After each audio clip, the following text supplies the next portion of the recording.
First Warning is joined live by Jake Klipp, promoter and gym owner of Pura Vida and Pure FC. Jake, thanks for joining us on the show today. Yeah, Pete, thanks for having me, man. Anytime. It's fight week for you, as the promoter. What's the biggest challenge for you to make sure that everything's firing on all cylinders? Nothing. It's seamless at this point. I've got two good partners, Zach Otto and Adam Burkhalter. We work with the best gyms and the best fighters around, and there's nothing that's going to happen this week that's going to throw us out of our game. If something comes up, we'll just deal with it. I think this is our 17th show that we've done in the last couple of years. There's plenty of shows that have done more, but we're past that, getting nervous about everything point, and the show must go on. We've got no worries. Everything's smooth. So December 7th is a stacked card. Tell us about some of the fights that you personally are most excited about. Can I bring in my partner here to join? Bring in the partner. Yep. All right. This is Natalina, my daughter, for anybody that doesn't know. So there's a bunch of really good fights, of course, but there's like a few fights that had me super excited. I'll kind of just touch on a couple of them. There's an amateur debut fight that it blows my mind how good this fight is.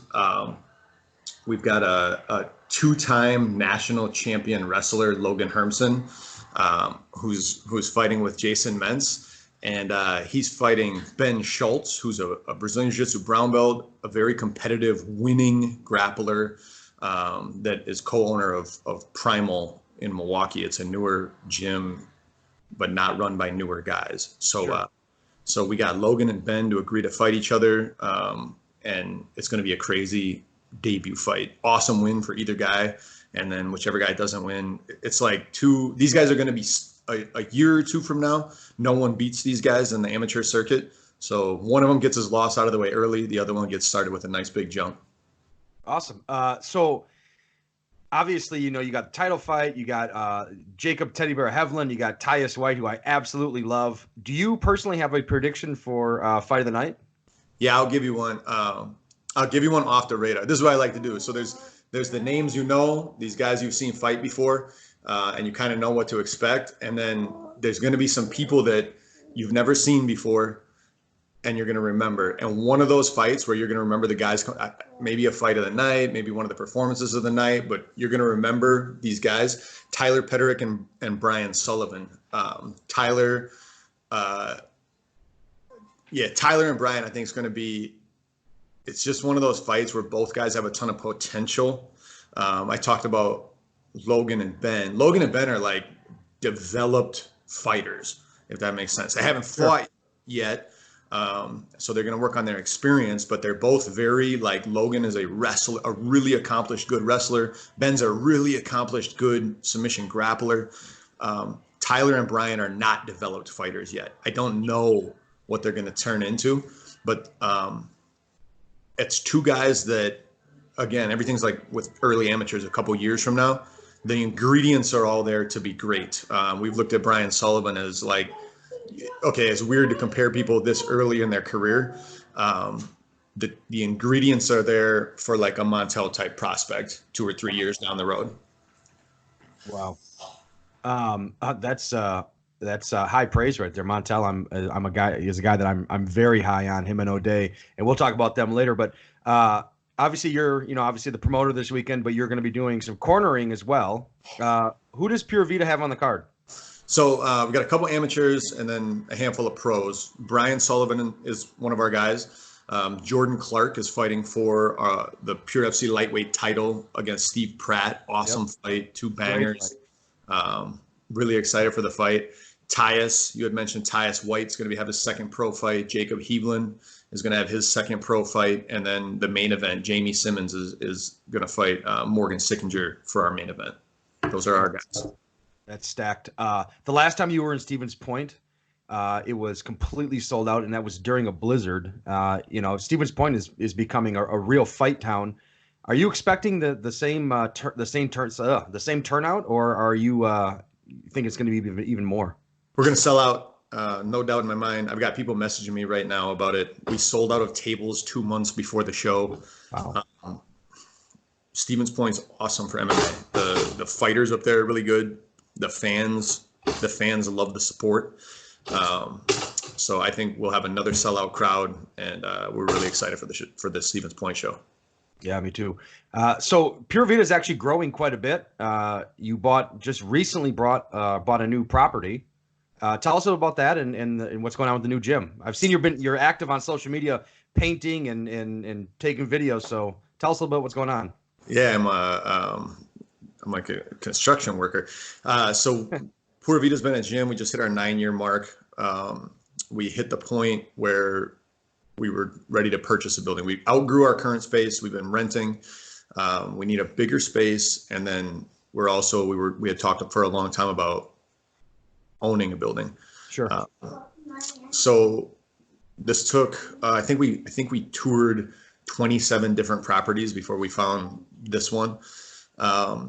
And we bought it. It's bigger. It's nice. It's got everything we want. So over the years, we've been in a ton of gyms, and every gym's got something where I'm like, man, that's so cool. That's so cool. That thing they do is so cool. And this is a chance. We've got a really good thing going here in our current location, but it's like we get to almost restart with all these really good ideas that we've picked up.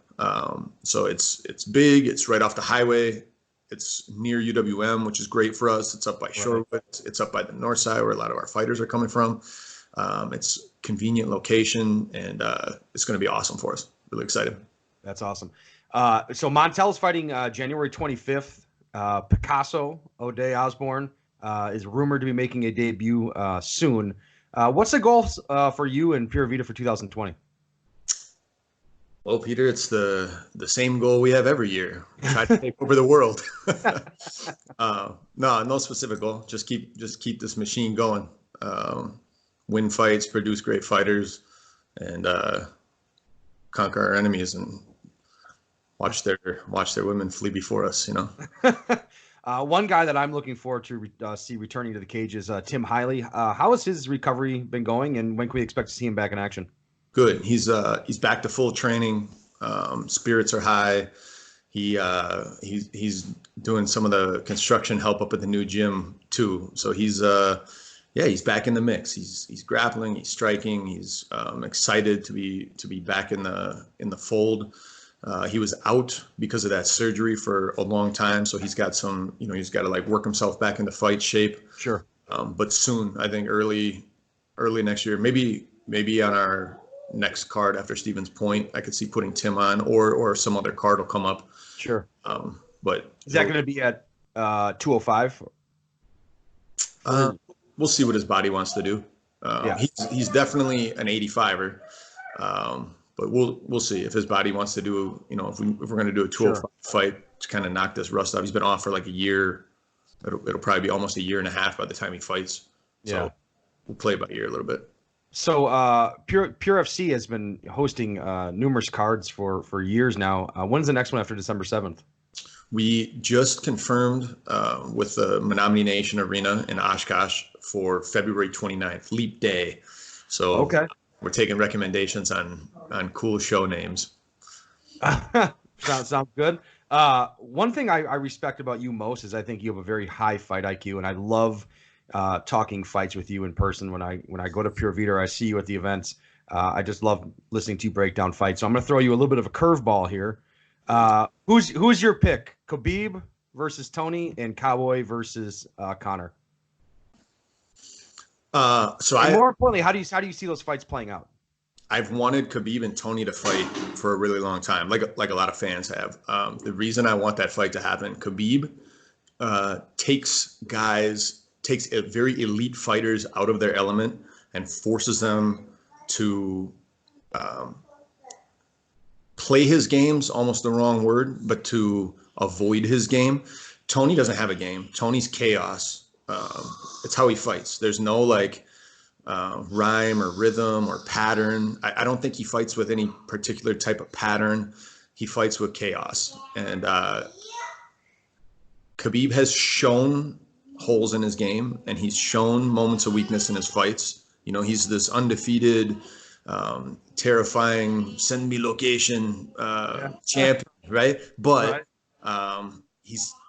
His opponents, especially in the last few fights, they've had moments, and I don't do predictions. I'm always wrong. Whenever I make predictions, I'm wrong, and I think it's just like the fight god is telling me to quit making predictions. I think Tony's going to have more success against Khabib than anyone has ever had before. Right. I think Khabib is going to have a harder time in this fight than with anyone he's ever faced. So Sure. I'm not going to predict who wins or loses. One thing that's interesting is Tony has a gas tank that just never fades, and Mhm. you've seen Khabib fade a little bit, in the third round, and then when he went against when he fought Iaquinta, and he got tagged by a big left by Michael Johnson. So you're right, when you say you've seen holes. It's just interesting if Tony can drag him into the fourth and fifth rounds. It's gonna be interesting to see how his gas tank holds up. Khabib's. Tony's got a style too that like draws you into these fights. It's not like you can sit Right. back and maintain a smooth, steady pace when you Right. fight Tony Ferguson. You have to fight with a high output because he's throwing at you constantly. He's not loading up on power shots, but he's like pop, pop, pop, pop, pop, pop, pop, pop, pop. Right. So I think conditioning is going to play a factor in this fight. The other fight you asked me about Conor and Cowboy. Right. Conor was overvalued by casual fans for the longest time. And then now I think he's undervalued. I think, I hear, oh, Conor can't grapple, or Conor can't do this, or Conor's garbage, or this, that. He tapped to Khabib, or, he tapped to Nate. Conor can grapple. Conor swept Nate Diaz and stayed on top of him for 90 seconds, landing good ground and pound the first time they fought. No one's out grappled Khabib so far. So I don't know how that gets held so hard against Conor when no one else is doing it either. Right. And Conor likes a pull counter game. Cowboy's a rhythm fighter. Conor's one of the best guys that I've ever seen reading rhythms.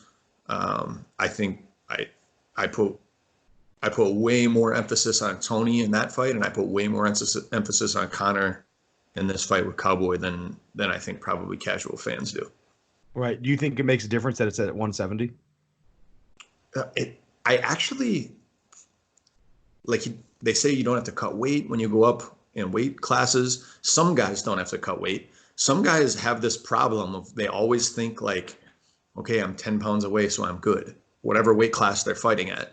So you take a guy like Conor that used to fight at 45, and then you move up to 55, and instead of being a 10-pound easier cut, I think he just put 10 pounds on, and it's still a really hard cut.